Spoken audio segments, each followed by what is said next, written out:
Hello everyone, welcome to my channel Shyam Babu 214। इस channel पर आप सभी लोगों को ऑडियो में एनसीईआरटी बुक रीड कराया जाएगा। बुक रीड कराने के साथ साथ नीट एंड यूपी बोर्ड से रिलेटेड हर एक क्वेश्चन बताया जाएगा। आप सभी लोगों को मालूम है कि हम लोग कितना भी नोट्स पढ़ लें और क्वेश्चन प्रैक्टिस कर लें, कापियां पढ़ लें, कुछ नहीं हो सकता है जब तक हम लोग अच्छी तरीका से एक बुक रीड न किया जाए, क्योंकि हर एक चीज बुक से ही बनता है। बुक रीड करने के बाद आप सभी लोग क्वेश्चन प्रैक्टिस कीजिएगा, नोट्स रीड कीजिएगा, उसके बाद कोई दिक्कत नहीं होगा। आइए हम सभी मिलकर अपने लक्ष्य की ओर एक कदम आगे बढ़ाएं और अपने इस neat and UP board mission को पूरा किया जाए। मादा प्राइमेटो यानी बंदर, कपी एवं मनुष्य आदि में होने वाले जनन चक्र को आतर्व चक्र, मेंस्ट्रुअल साइकिल या सामान्य जनों की भाषा में मासिक धर्म या माहवारी कहते हैं। प्रथम ऋतुस्राव रजोधर्म मेंस्ट्रुएशन की शुरुआत यौनारंभ पर शुरू होती है, जिसे रजोदर्शन मेनार्के कहते हैं। स्त्रियों में यह आतर्व चक्र प्रायः 28 से 29 दिनों की अवधि के बाद दोहराया जाता है। इसलिए एक रजोधर्म से दूसरे रजोधर्म के बीच घटना चक्र को आतर्व चक्र मेंस्ट्रुएशन साइकिल कहा जाता है। प्रत्येक आतर्व चक्र के मध्य में एक अंडाणु उत्सर्जित किया जाता है या अंडोत्सर्ग होता है। आतर्व चक्र की प्रमुख घटनाओं को चित्र 2.9 में दर्शाया गया है। आतर्व चक्र की शुरुआत आतर्व प्रवस्था से होती है, जबकि रक्तस्राव होने लगता है। यह रक्तस्राव 3 से 5 दिनों तक जारी रहता है। गर्भाशय से इस रक्तस्राव का कारण गर्भाशय की अंतःस्तर परत और उसकी रक्तवाहिनियों के नष्ट होना है, जो एक तरल का रूप धारण करता है और योनि से बाहर निकलता है। रजोधर्म तभी आता है जब मोचित अंडाणु निषेचित नहीं हुआ हो। रजोधर्म की अनुपस्थिति गर्भधारण का संकेत है, यद्यपि इसके अन्य कारण जैसे तनाव, निर्बल स्वास्थ्य आदि भी हो सकते हैं। आतर्व प्रवस्था के बाद पुटकीय प्रवस्था आती है। इस प्रवस्था के दौरान गर्भाशय के भीतर के प्राथमिक पुटक में वृद्धि होती है और यह एक पूर्णग्राफी पुटक बन जाता है तथा इसके साथ साथ गर्भाशय में प्रचुरोद्भवन प्रोलिफरेशन के द्वारा गर्भाशय अंतःस्तर पुनः पैदा हो जाता है। अंडाशय और गर्भाशय के परिवर्तन पीयूष ग्रंथि तथा अंडाशयी हार्मोन की मात्रा के स्तर में बदलाव से प्रेरित होते हैं। चित्र 2.9। पुटक प्रवस्था के दौरान गोनाडोट्रोपिन, एलएचएफ एवं एफएसएच का स्राव धीरे धीरे बढ़ता है। यह स्राव पुटक परिवर्तन के साथ साथ वर्धमान पुटक द्वारा एस्ट्रोजन के स्रावण को उद्दीपित करता है।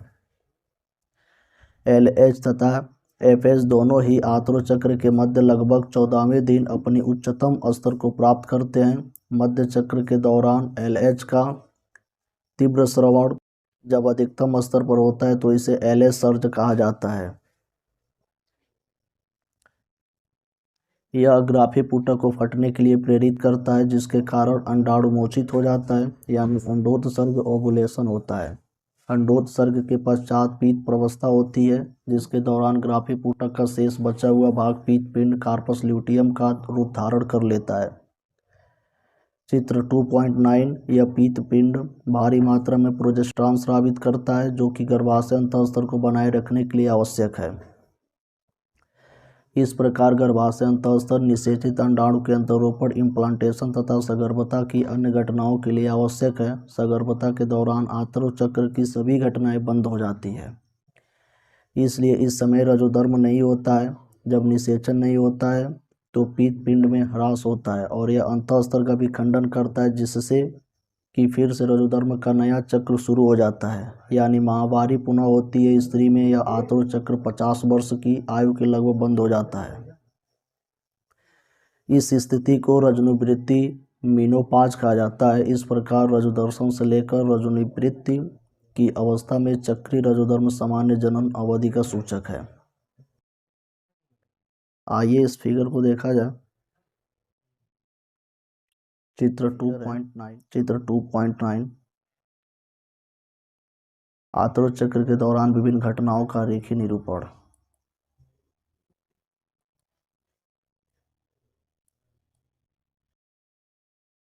इसमें देखिएगा ये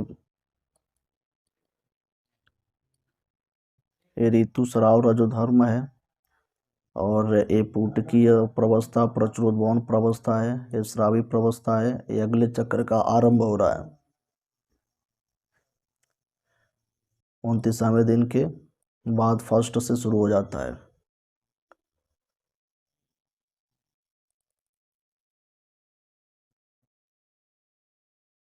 ये दिवस है पूरा आपका, ये गर्भाशयी घटनाएं, अंडाशयी हार्मोन स्तर, अंडाशयी घटनाएं, पीयूष हार्मोन स्तर, ये FSH है और ये LH है, ये FSH है और ये LH है। ये वर्धन फूटक है और ये परिपक्व फूटक में बदलता है। फिर यहाँ पे अंडोत्सर्ग होती है, फिर वर्धनशील पीत पिंड बनता है, ह्रास पीत पिंड बनता है।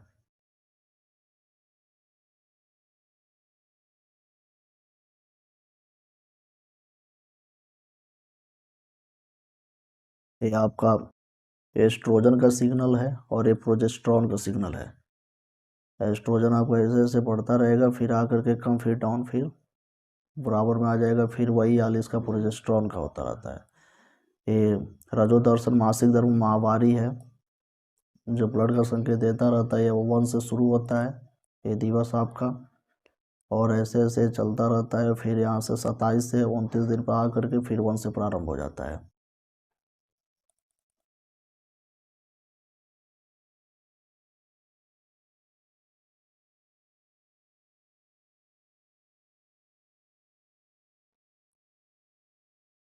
आइए इसको देखते हैं कि आतरो चक्र के दौरान स्वच्छता क्या क्या रखनी चाहिए, इसके बारे में देखा जाए। आतरो चक्र के दौरान स्वच्छता बनाए रखना अति आवश्यक है। प्रतिदिन स्नान करें, वह स्वयं को साफ रखे, हमेशा साफ सैनिटरी नैपकिन अथवा घर पर तैयार किए गए कपड़े के पैड इत्यादि का उपयोग करें। आवश्यकता अनुसार हर 4 से 5 घंटे में नैपकिन अथवा घर पर तैयार किए गए कपड़े के पैड को बदले। उपयोग किए हुए नैपकिन अथवा घर पर तैयार किए गए कपड़े का पैड को कागज के लिफाफे में लपेट कर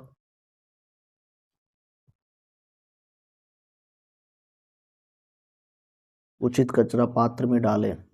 वह शौचालय की जल निकास नली अथवा इधर न फेंके, साबुन से हाथ धोए। आइए अब अगला हेडिंग देखते हैं, निषेचन एवं अंतरोपण। इसके बारे में देखते हैं, निषेचन और अंतरोपण के बारे में। स्त्री एवं पुरुष के संभोग मैथुन के दौरान शिश्न द्वारा शुक्र वीर्य स्त्री के योनि में छोड़ा जाता है, यानी वीर्य सेचन होता है। गतिशील शुक्राणु तेजी से तैरते हुए गर्भाशय ग्रीवा से होकर गर्भाशय में प्रवेश करते हैं और अंततः अंडवाहिनी नली की तुम्बिका एम्पुला क्षेत्र तक पहुंचते हैं। चित्र 2.11। वह इसी बीच अंडाशय द्वारा मोचित अंडाणु भी तुम्बिका क्षेत्र तक पहुंच जाता है, जहाँ निषेचन की क्रिया संपन्न होती है। निषेचन तभी हो सकता है यदि अंडाणु तथा शुक्राणु दोनों एक ही समय में तुम्बिका क्षेत्र पर पहुंच जाए। यही कारण है जिससे कि सभी संभोग क्रियाएं निषेचन व सगर्भता की स्थिति में नहीं पहुंच पाती है।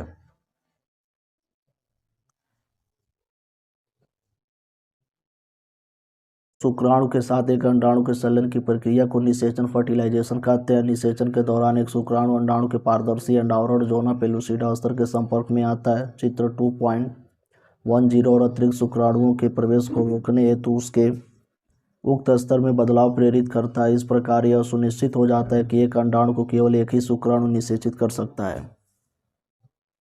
अग्रपिंडक का स्रोत शुक्राणु की पारदर्शी अंडावरण के माध्यम से अंडाणु की कोशिका द्रव्य साइटोप्लाज्म तथा प्लाज्मा भित्ति में प्रवेश करने में मदद करता है। यह द्वितीयक अंडक के अर्धसूत्री विभाजन को प्रेरित करता है। दूसरा अर्धसूत्री विभाजन भी असमान होता है और इसके फलस्वरूप द्वितीय ध्रुवीय पिंड सेकेंडरी पोलर बॉडी की रचना होती है और एक अगुणित अंडाणु डिंबाणु प्रसूय या oocyte बनता है। शीघ्र ही शुक्राणु का अंडाणु के अगुणित केंद्रक के साथ संलयन फ्यूजन होता है, जिससे कि द्विगुणित युग्मनज जाइगोट की रचना होती है। एक युग्मनज में कितने गुणसूत्र होंगे? हमें यह बात ध्यान में रखनी चाहिए कि इसी चरण में शिशु के लिंग का निर्धारण यानी लड़का या लड़की होना निश्चित हो जाता है। आइए देखें यह कैसे होता है। जैसा कि आप जानते हैं कि स्त्री में गुणसूत्र का स्वरूप XX है तथा पुरुष में XY होता है, इसलिए स्त्री द्वारा उत्पादित सभी अगुणित युग्मकों अंडाणु में X लिंग गुणसूत्र होते हैं, जबकि पुरुष युग्मकों शुक्राणुओं में लिंग गुणसूत्र या तो X या तो Y लिंग गुणसूत्र होते हैं। इसलिए 50% शुक्राणु में X लिंग गुणसूत्र होते हैं और दूसरे 50% शुक्राणु में Y लिंग गुणसूत्र होते हैं। इसलिए पुरुष एवं स्त्री युग्मकों के संलयन के पश्चात युग्मनज में या तो XX या XY लिंग गुणसूत्र की संभावना होगी। इस बात पर निर्भर करेगा कि X या Y लिंग गुणसूत्र वाले शुक्राणु में से कौन अंडाणु का निषेचन करता है। जिस युग्मनज में XX गुणसूत्र होंगे एक मादा शिशु लड़की के रूप में, जबकि XY गुणसूत्र वाला युग्मनज नर शिशु लड़का के रूप में विकसित होगा। आप गुणसूत्र प्रतिमानों के बारे में और अधिक विस्तार से जानकारी अध्याय 4 में सीख सकेंगे।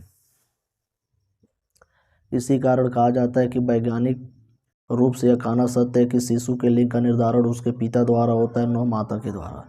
समसूत्री विभाजन विदलन क्लीवेज की शुरुआत तब हो जाती है जबकि युग्मनज अंडवाहिनी के संकीर्ण पथ इस्थमस से गर्भाशय की ओर बढ़ता है। चित्र 2.11 और तब यह 2, 4, 8, 16 संतत कोशिकाओं जिसे कोरक खंड ब्लास्टोमियर्स कहते हैं की रचना करता है। 8 से 16 कोरक खंडों वाले भ्रूण को तूतक मेरुला कहते हैं।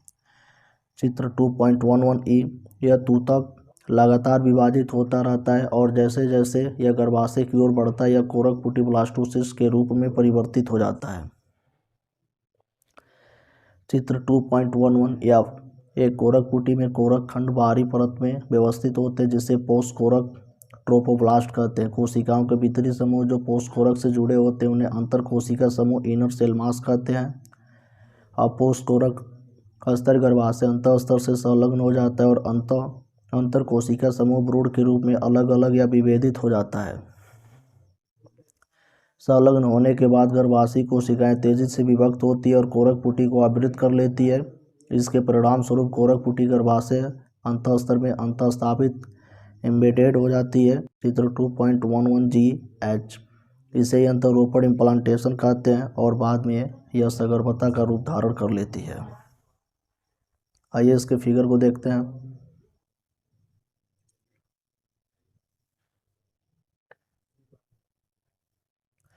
इसको देखिएगा, ये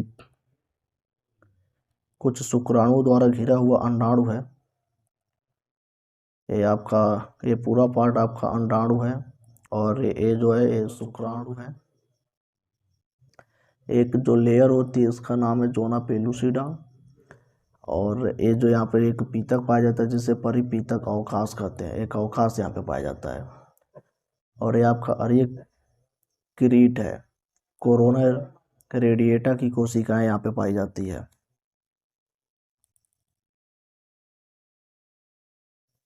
आइए और एक फिगर को देखते हैं।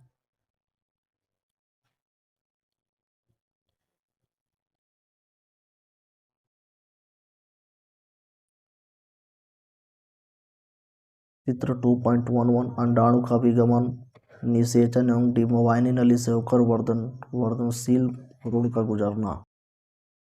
आइए इसके बारे में देखें।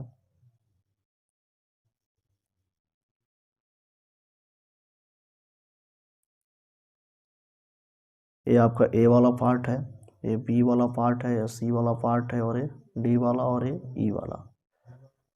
इसमें देखिए शुक्राणु विभेदित करके अंदर पहुंच चुका है एक के पास। यहाँ से ब्लास्टोसिस्ट का प्रक्रम चलता है, यहाँ पे युग्मनज का निर्माण होता है। यहाँ से 1 से 2 बनता है, 2 से 4, 4 से 8 और 8 से 16, 16 से 32, 32 से 64। इस वाले को तूतक मेरुला बोलते हैं और 64 वाले को कोरक पुटी रोपण बोलते हैं और इसे इम्प्लांटेशन भी यहीं पे हो जाता है।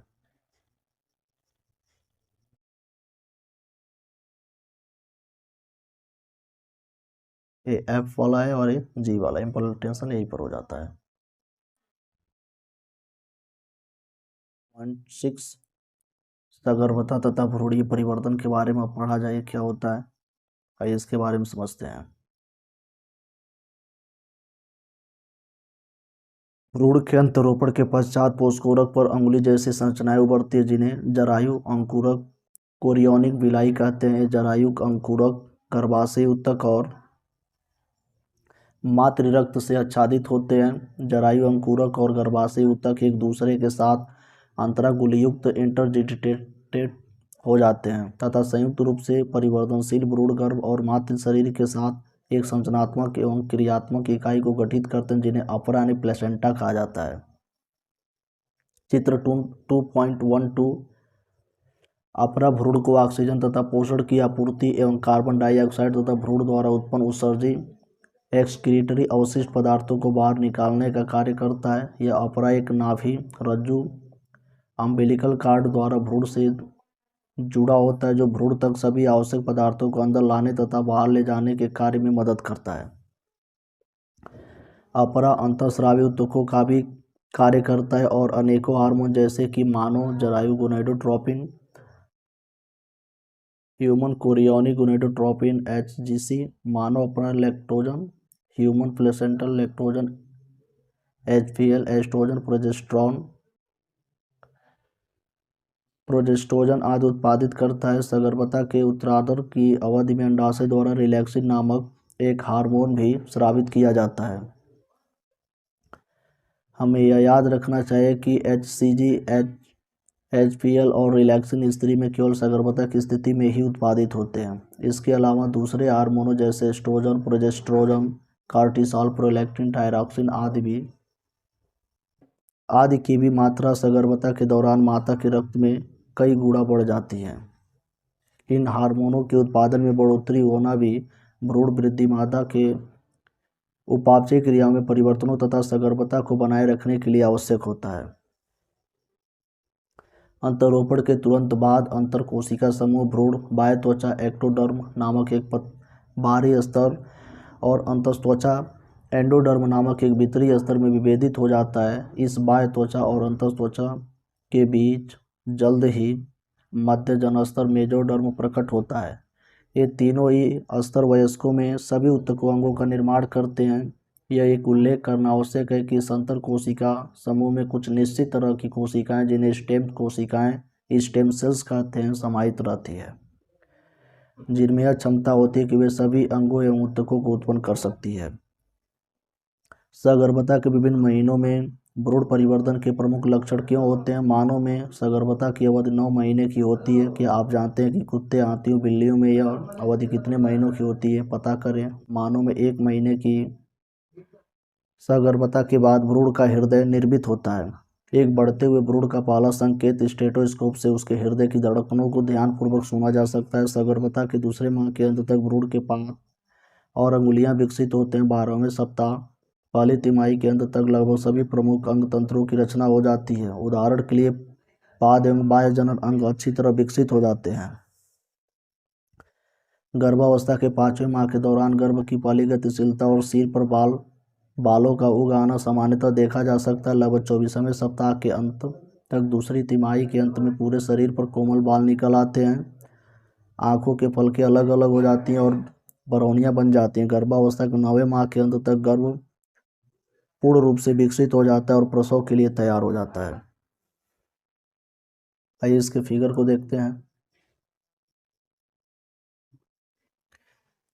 इसके फिगर को देखते हैं। चित्र 2.12 गर्भाशय में अपरा दर्शाता हुआ मानव भ्रूण। आइए अपरा के बारे में देखा जाए भाई। ये देखिए, ये आपका ये वाला पार्ट भ्रूण है और प्राय सभी जीवधारियों में भ्रूण एक ही समान पाया जाता है। ये जो आपके ये वाला पार्ट है ये वाहिनियों सहित नाभि रज्जु है। यहीं से हर एक चीज का ये वाला पार्ट है। ये अपरा रसांकुर है।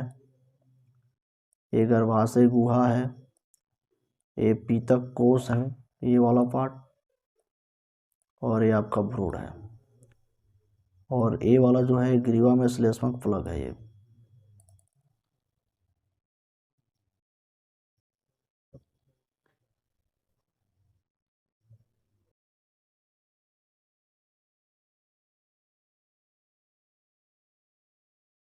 प्रसव एवं दुग्ध श्रवण। आइए इसके बारे में पढ़ा जाए।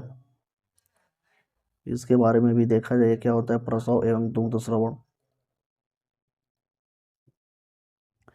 मानव में सगर्भता की औसत अवधि लगभग 9.5 माह होती है, जिसे गर्भावधि जेस्टेशन पीरियड कहते हैं। सगर्भता के अंत में गर्भाशय के जोरदार संकुचनों के कारण गर्भ बाहर निकल आता है। गर्भ के बाहर निकलने की इस क्रिया को शिशु जन्म या प्रसव पार्ट्यूरेशन कहा जाता है। प्रसव एक जटिल तंत्री अंतःस्रावी न्यूरोइंडोक्राइन क्रियाविधि द्वारा प्रेरित होता है। प्रसव के लिए संकेत पूर्व विकसित गर्भ एवं अपरा से उत्पन्न होते हैं, जो हल्के माइल्ड गर्भाशय संकुचनों को प्रेरित करते हैं, जिन्हें गर्भ उत्क्षेपण प्रतिवर्त फीटल इंजेक्शन रिफ्लेक्स कहते हैं। यह मातृ पीयूष ग्रंथि से ऑक्सीटोसिन के निकलने की क्रिया को सक्रिय बनाती है। ऑक्सीटोसिन गर्भाशय पेशी पर कार्य करता है और इसके कारण जोर जोर से गर्भाशय संकुचन होने लगते हैं। गर्भाशय संकुचन ऑक्सीटोसिन के अधिक स्राव को उद्दीपित करता है। गर्भाशय संकुचनों तथा ऑक्सीटोसिन स्राव के बीच लगातार उद्दीपक प्रतिवर्त के कारण यह संकुचन तीव्रतर होता जाता है। इससे शिशु मां के गर्भाशय से जनन नाल द्वारा बाहर आ जाता है, यानी प्रसव संपन्न हो जाता है। शिशु के जन्म के तुरंत बाद ही अपरा भी गर्भाशय से बाहर निकल जाता है। आप क्या सोचते हैं? डॉक्टर प्रसव को प्रेरित करने के लिए इंजेक्शन देता है। स्त्री की स्तन ग्रंथियों में सगर्भता के दौरान कई प्रकार के बदलाव आते हैं और सगर्भता के अंत तक इनसे दूध उत्पन्न होने लगता है। इस प्रक्रिया को दुग्ध स्राव लैक्टेशन कहते हैं।